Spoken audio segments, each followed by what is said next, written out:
सुप्रभात। आप सभी का स्वागत है सेठ श्री सूरजमल तावड़िया संस्कृत आचार्य महाविद्यालय के ज्ञान वैविध्य यूट्यूब चैनल पर।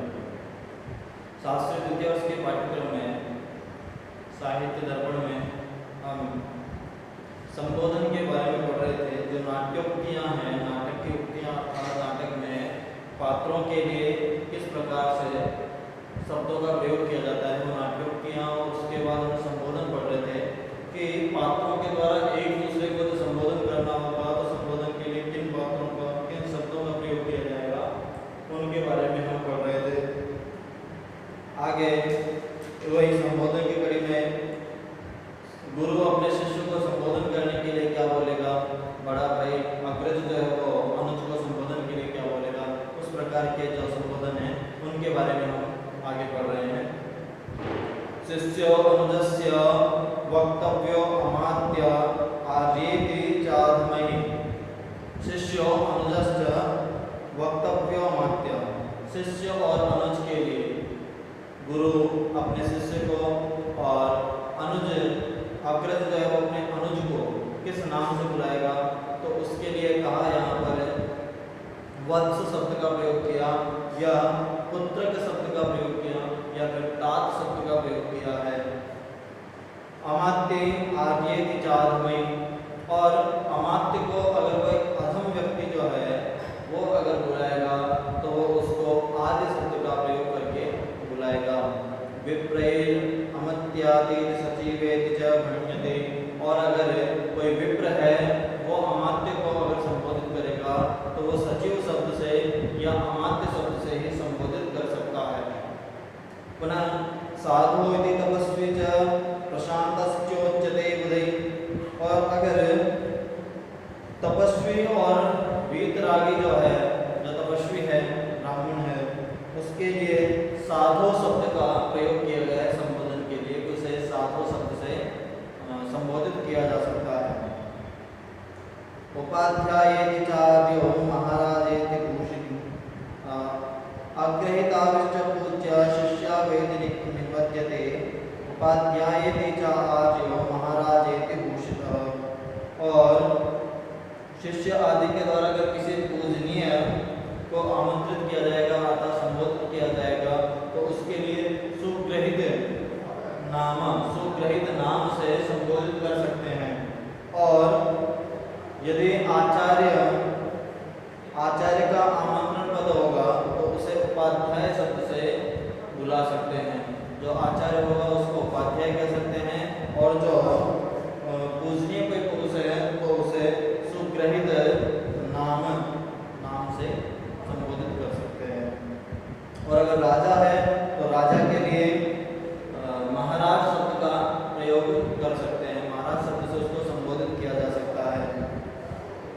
स्वामी ते युवराजस्तु कुमारो धृतधारिकः, और अगर युवराज है तो उसके लिए स्वामी शब्द का प्रयोग किया जा सकता है। और राजकुमार तो है, राजकुमार है, उसके आमंत्रण के लिए वृत्तिधारकः, वृत्ति कहते हैं राजा, और दारकः मतलब उसका पुत्र। और अगर राजकुमारी है तो उसे भर्तृदारिका नाम से संबोधित कर सकते हैं। व्रत सौम्यम वैद्यते कुमारकः, वाच्या प्रकृतिभिः राज्ञः कुमारी भर्तृदारिका। नीच श्रेणी के जो लोगों के लिए उपयुक्त राजकुमार के संबोधन पद जो है वो भद्र या भद्रमुख। अगर राजकुमार किसी अधम व्यक्ति को संबोधित कर रहा है तो वो भद्र या भद्रमुख नाम से संबोधित कर सकता है। और प्रजाजन के द्वारा जो राजकुमारी हैं उनके लिए संबोधन के लिए भर्तृदारिका शब्द का प्रयोग किया जाना चाहिए। भर्तृदारिका शब्द राजकुमारी के लिए, और अगर राजकुमार को संबोधित कर रहे हैं तो भर्तृदारिका शब्द का प्रयोग किया जाना चाहिए। पतिर्यथा तथा वाच्या ज्येष्ठा मध्यम अधमैः श्रेयः, हलेति सत्कृषि प्रेष्या मंजे वैश्याचुका। तथा उच्च, नीच और अधम मध्यम श्रेणी की जो स्त्रियां हैं उनके आमंत्रण पद का प्रयोग किया जा सकता है। और वही प्रयोग किया जाएगा जो उसका पति उसे आमंत्रण के लिए प्रस्तुत करता है, संबोधन के लिए प्रस्तुत करता है। जैसे कि दासी का आमंत्रण अज्य शब्द से प्रयोग किया जा सकता है और जो स्त्री पात्र है उनको हला शब्द का संबोधित किया जा सकता है। वैश्य कोई है, गणिका है, तो उसके लिए अज्जुका शब्द का प्रयोग कर सकते हैं। अगर आपने हास्य प्रधान नाटक जो है, हास्य प्रधान नाटकों में जो सर्वश्रेष्ठ नाटक है उसका नाम है भगवत अज्जुकीयम, अर्थात भगवान और अज्जुका, परिव्राजक और अज्जुका, अज्जुका अर्थात गणिका का वर्णन है। तो वहाँ पर जो गणिका है उसको अज्जुका नाम से संबोधित किया जा रहा है। तो इसलिए वो उसी प्रकार से यहाँ पर जो नाम बताया वो उसका उदाहरण स्वरूप मैं आपको बता रहा हूँ। बोधायन रचित नाटक है भगवत अज्जुकीयम, वहाँ पर उसको गणिका को अज्जुका नाम से संबोधित करते हैं। तो इस प्रकार से ये तंत्र नाटकों में आपको ये सब वर्णन मिल जाएंगे जो संबोधन यहाँ बता रहे हैं। तो जब कोई नाटक पढ़ेंगे तो उस नाटक में उन संबोधित शब्दों को आप देख सकते हैं कि किस प्रकार से गुरु के लिए, शिष्य के लिए, महाराज के लिए, राजकुमार राजकुमारियों के लिए या मंत्री विदूषक आदि के लिए संबोधित करने वाले शब्दों का प्रयोग किया जा रहा है, उनके ही बारे में यहाँ बताया जा रहा है। अब कुट्टिनी का आमंत्रण जो पद है वो अम्ब शब्द से, या कोई वृद्धा स्त्री है उसके लिए भी अम्ब शब्द का प्रयोग किया जा सकता है। और शक, यवन आदि जो शब्द है उनके लिए भद्र या दत्त शब्द का संबोधित किया जा सकता है। अब जो संबोधन है वो शब्द वो किसी के संबोधन का उसके कार्य कौशल से, उसके कर्म से या उसकी विद्या आदि जाति के अनुरूप उसका जो संबोधन है वो संबोधन किया जाता है।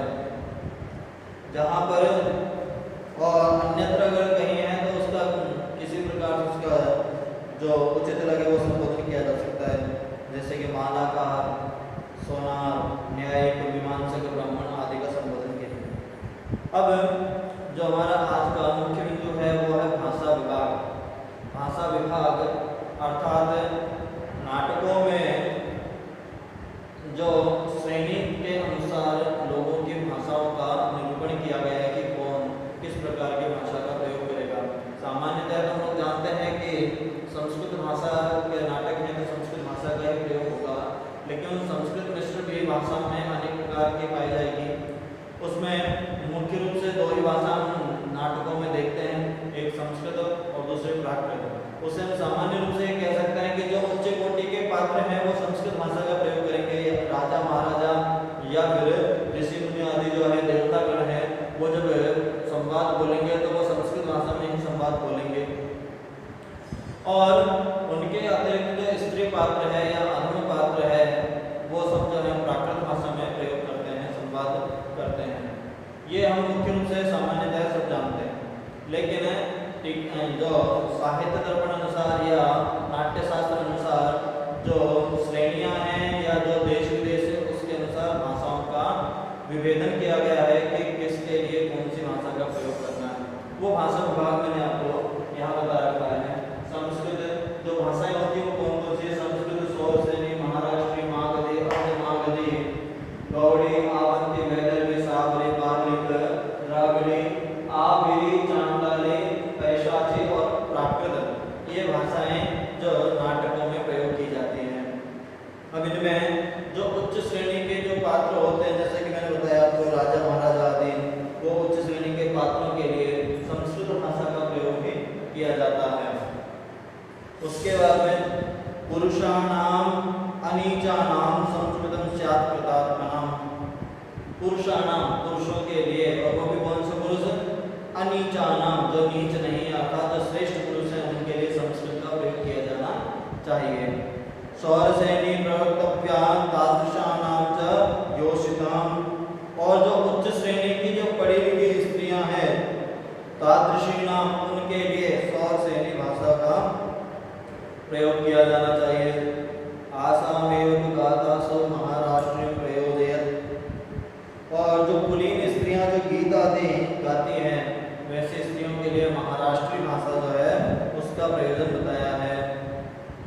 अत्रोक्ता मागधी भाषा राजा अंतःपुरचारिणा, और राजा के जो अंतःपुर के जो चारी हैं, अंतःपुर के बामन आदि जो लोग हैं उनके लिए यहाँ पर भाषा बताई गई है कि वो मागधी भाषा का प्रयोग कर सकते हैं।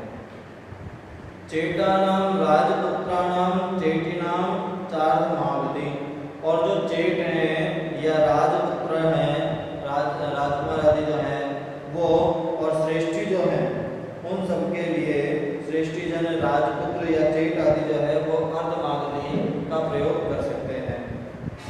प्राच्या विदूषकादीनाम धूर्तानाम स्याद वंतिजा। जो प्राच्य भाषा है अर्थात जो गौड़ी भाषा है वो विदूषक आदि के लिए गौड़ी भाषा का प्रयोग बताया गया है। धूर्तानाम स्याद अवंतिजा, और जो धूर्त है उनके लिए बताया गया है आवंती भाषा बताई गई है। जो धूर्त श्रेणी के जो है धूर्त सेवी या नाग जो है उनके लिए बताया गया है, या नागरिकों की जो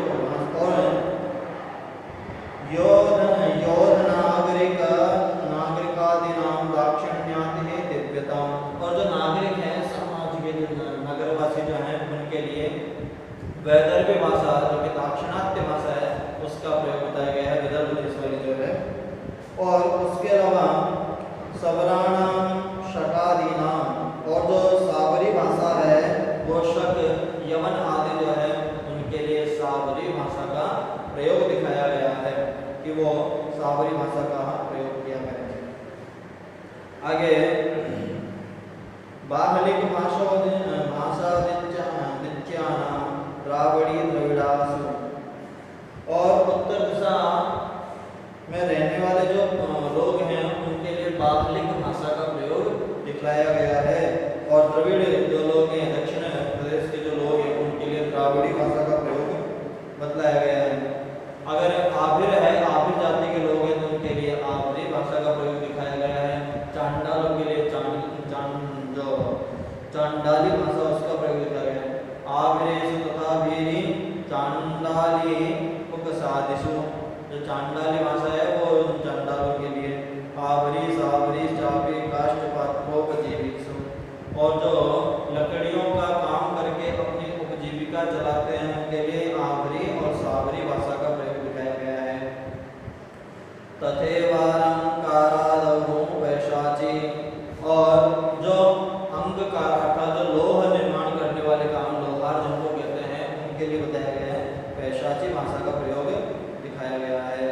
चेटीनापि नीचानापि स्याद सौसैनिका, और जो उत्तम मध्यम श्रेणी की जो चेटियां हैं उनके लिए भी शौर शैली भाषा जो है उसका प्रयोग दिखाया गया है। बालानाम संडगानाम च नीचग्रह विचारिणाम, और जो बालक हैं या नपुंसक हैं, छोटे ज्योतिषी आदि हैं उनके लिए भी शौर शैली भाषा जो है उसका प्रयोग दिखाया गया है, और कहीं कहीं पर वो संस्कृत प्रयोग भी कर सकते हैं। उन्मत्तानाम आतुराणाम सैव स्याद संस्कृत क्वचित, और कुछ जो ऐश्वर्य प्रमदस्य दारिद्र्योपद्रवस्य भिक्षुकादीनां प्राकृतं संयोजयेत्, और जो उत्तम जो धनोन्मत्त है जिनको धन का अहंकार है, या द्रविड़ या फिर कोई भिक्षुक जो है परिव्राजक जो है वो लोग प्राकृत भाषा का प्रयोग करते हैं।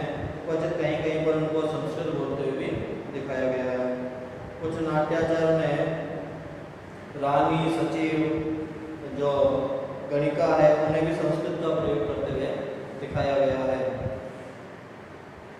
यद उद्देश्य नीच पात्रम तद्देशं तद्भाषितं कार्यतच्चोत्तमादीनां कार्यो भाषा विपर्शय योषित सखी बाल वैश्याकित वाक्य सरसांता वैदग्ध्यात् प्रदातव्यम संस्कृतम चांदरम, और जो शेष नीच पात्र दिखाए गए हैं उन सबके लिए जिस देश का है उस देश की भाषा का प्रयोग दिखाया गया है। उत्तम स्त्री पात्र नायिका आदि का प्रयोजन विशेष रूप से भाषा का निर्माण अर्थात पहले बताई गई भाषा से भिन्न भाषा का प्रयोग किया जाना चाहिए।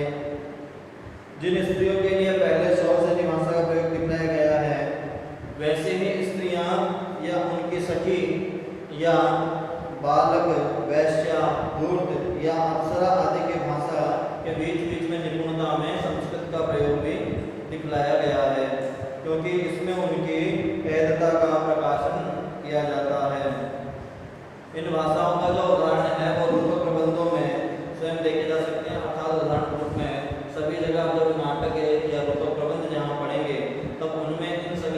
का, संबोधनों का, भाषा विभाग का अंतर आपको स्वतः दिख जाएगा। जब भी आपके किसी प्रकार का जो नाटक चलेगा या कोई प्रकरण चलेगा तो उसमें इन भाषाओं का जो विभाग है, ये जो भाषा विभाग है संस्कृत, प्राकृत आदि, ये आपको स्वतः ही दिख जाएगा और वहाँ आपको प्रमाण स्वरूप में मिल भी जाएगा। अब इसके बाद ये आपके लिए साहित्य दर्पण में जो नाट्य लक्षण है और जो नाट्य अलंकार है और जो विध्यंग है या लास्यांग है, उनके विषय में आगे चर्चा की गई है कि षड्त्रिंशत् लक्षणान्यत्र नाट्य अलंकृतस्तथा त्रयस्त्रिंशत् प्रयोजानि विध्यङ्ग्यानि त्रयोदश लास्यांग्यानि दश यथा लाभं रस विवक्षया। देखिए, भाषा विधान के बाद यहाँ पर अब नाट्य दर्पण कांड में भी संक्षेप में भाषा विधान को बताया गया है। अब यहाँ पर बात कर रहे हैं नाटक में रसाभिव्यंजन की दृष्टि से जैसा उचित हो उसे उपनिबद्ध करना चाहिए नाट्य अलंकार आदि को।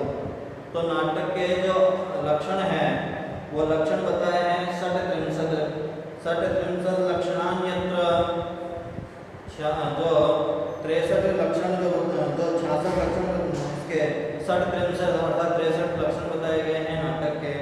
उसके नाट्य अलंकार तथा और 33 नाट्य अलंकार बताए गए हैं।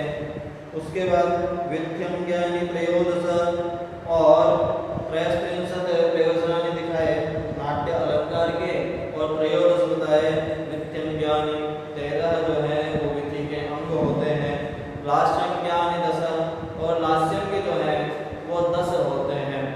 यथा लाभं रस विवक्षया, और जिस प्रकार से रस की अपेक्षा अनुरूप इन सब का प्रयोग यत्र तत्र नाटक आदि प्रकरणों में दिखाया गया है। यथा लाभं प्रयोज्यानिति संबंधः अत्रेति नाटके, जिस यथा लाभं जिस प्रकार से उनका लाभ होना हो उस लाभ अनुरूप उनका प्रयोग यत्र तत्र रूपक प्रबंधों में दिखाया जा सकता है। उनका प्रयोग वहाँ पर उसी प्रकार से दिखा सकते हैं। अब आपके नाटक के लक्षण, अलंकार, विध्यंग आदि के उपयोगिता अनुसार निरूपण किया जा रहा है। अब इस प्रकरण को जो